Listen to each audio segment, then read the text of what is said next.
नमस्कार साथियों, स्वागत है आप सबका टारगेट क्लास में। आज से हम हिंदी की नई क्लास स्टार्ट करने जा रहे हैं, जो शुरुआत करते हैं हिंदी साहित्य के इतिहास से। हिंदी साहित्य में सबसे पहले आ जाते हैं काल।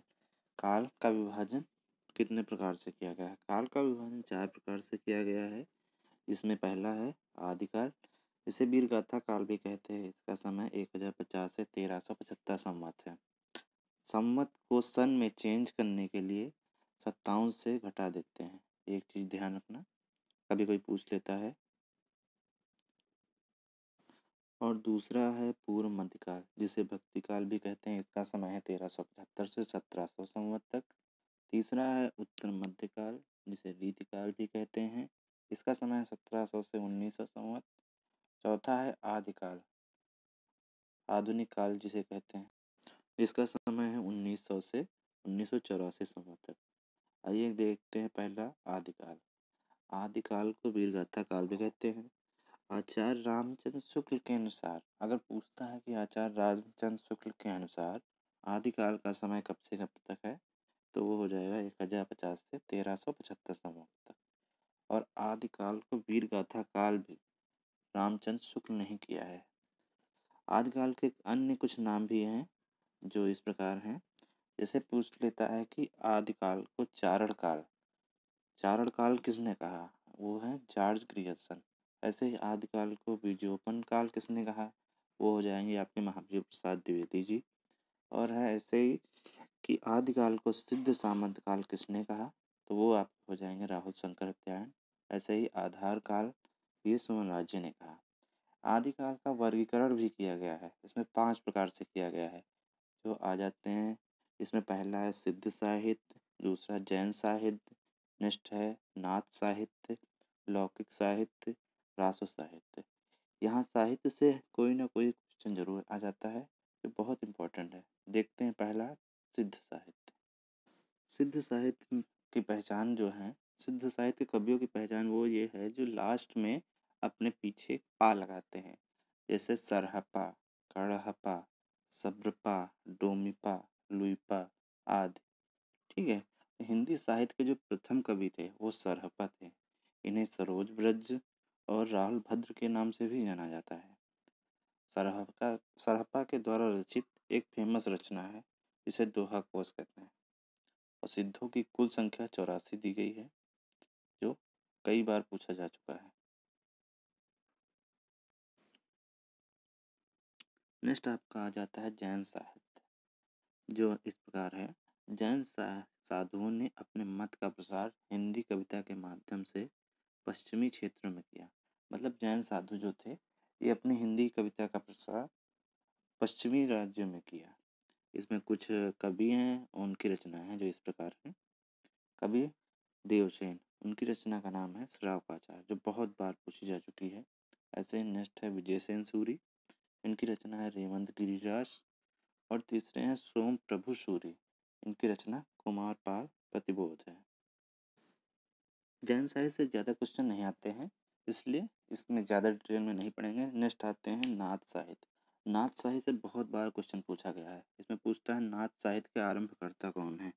वो आपके गोरखनाथ जी हो जाएंगे, गोरखनाथ जी। और गोरखनाथ जी के गुरु का क्या नाम था, ये भी पूछ लेता है कि गोरखनाथ के गुरु का क्या नाम है। तो गोरखनाथ के गुरु का नाम मच्छेंद्रनाथ या मीननाथ या मच्छेंद्रनाथ या विष्णुनाथ, विष्णु शर्मा, ये सभी एक ही नाम है। ठीक है, कहीं ना कहीं ये नाम दिख जाएंगे। नेक्स्ट क्वेश्चन आता है नाथों में रासायनिक किसे माना गया है? तो नाथों में रासायनिक नागार्जुन को माना गया है। ठीक। नाथ साहित्य के जोगियों को क्या कहते थे? जो नाथ साहित्य थे उनमें जोगी कुछ होते थे, उनको क्या कहते थे? तो नाथ साहित्य के जोगियों को कनफटा कहते थे। ठीक। विष्णु शर्मा, जिसे जिनका अगला क्या नाम है, जो गोरखनाथ के गुरु थे, विष्णु शर्मा या मीननाथ या मच्छेंद्रनाथ। विष्णु शर्मा के द्वारा रचित संस्कृत रचना ज्ञान निर्णय का संपादन किसने किया? तो किसने किया? प्रबोध चंद्र बागची ने किया। ठीक है। नेक्स्ट आते हैं आपका, नेक्स्ट आते हैं आपके हैं रासो साहित्य, जो यहाँ से बहुत से क्वेश्चन बनते हैं। रासो साहित्य में आपके एक फेमस कवि आ जाते हैं चंद्रबरदाई। चंद्रबरदाई की पूछ लेता है कि कौन सी प्रसिद्ध रचना है। चंद्रबरदाई की प्रसिद्ध रचना है पृथ्वीराज रासो। ठीक है, जो बीरस व श्रृंगार रस में है और इसकी भाषा डिंगल भाषा है। ठीक है, और पूछ लेता है पृथ्वीराज रासो में कुल कितने सर्ग हैं। तो पृथ्वीराज रासो में 79 रस हैं। ठीक है, जिसमें कैमासवध सबसे महत्वपूर्ण सर्ग है। ठीक, नेक्स्ट आता है चंद्रबरदाई को छप्पे छंद का विशेषज्ञ माना जाता है। जो चंद्रबरदाई थे, छप्पे छंद होता है उसका विशेषज्ञ माना जाता है। ठीक, इसे नेक्स्ट कवि आ जाते हैं जगन्निक। उनकी भी पूछ लेता है कि जगन्निक की प्रसिद्ध रचना कौन सी है। तो जगन्निक की प्रसिद्ध रचना कौन सी है? परमाल रासो। इसे आलाखंड भी कहते हैं, जो बी रस में है। ठीक है, और परमाल रासो में आल्हा और उदल दो वीर सरदारों की वीरता का वर्णन किया गया है। समझे, जो आल्हा और उदल थे उनकी वीरता का वर्णन किया गया है। ठीक, नेक्स्ट आपके आ जाते हैं दलपत विजय। दलपत विजय की प्रसिद्ध रचना कौन सी है? वो है आपकी कुमार रासो।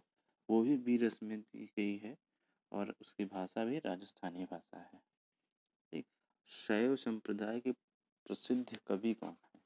ये वहाँ एक आदिकाल में शैव संप्रदाय होता था। इसके प्रसिद्ध कवि थे विद्यापति, जिनकी कुछ उपाधियाँ हैं, इन नाम से भी जानते हैं, जैसे अभिनव जयदेव, मैथिल कोकिल, कविशेखर। इन नाम से भी विद्यापति जी को जाना जाता है। और विद्यापति की प्रसिद्ध कृतियाँ कौन कौन सी हैं? इनकी दो कृतियाँ हैं। एक है कीर्तिलता, इसमें राजा कीर्ति सिंह की वीरता का वर्णन है। जो विद्यापति थे ये राजा कीर्ति सिंह और राजा शिव सिंह के राज दरबारी कवि थे। ठीक है, तो जो कीर्तिलता है इसमें राजा कीर्ति सिंह की वीरता का वर्णन है। और ऐसे ही दूसरा है कीर्ति पताका, इसमें राजा शिव सिंह की वीरता का वर्णन किया गया है। पूछ लेता है विद्यापति के गुरु का क्या नाम था। तो इनके गुरु का नाम था पंडित हरि मिश्र जी। ठीक, और एक इसमें आता है कि पहेलियों और मुकरियों के लिए कौन फेमस है।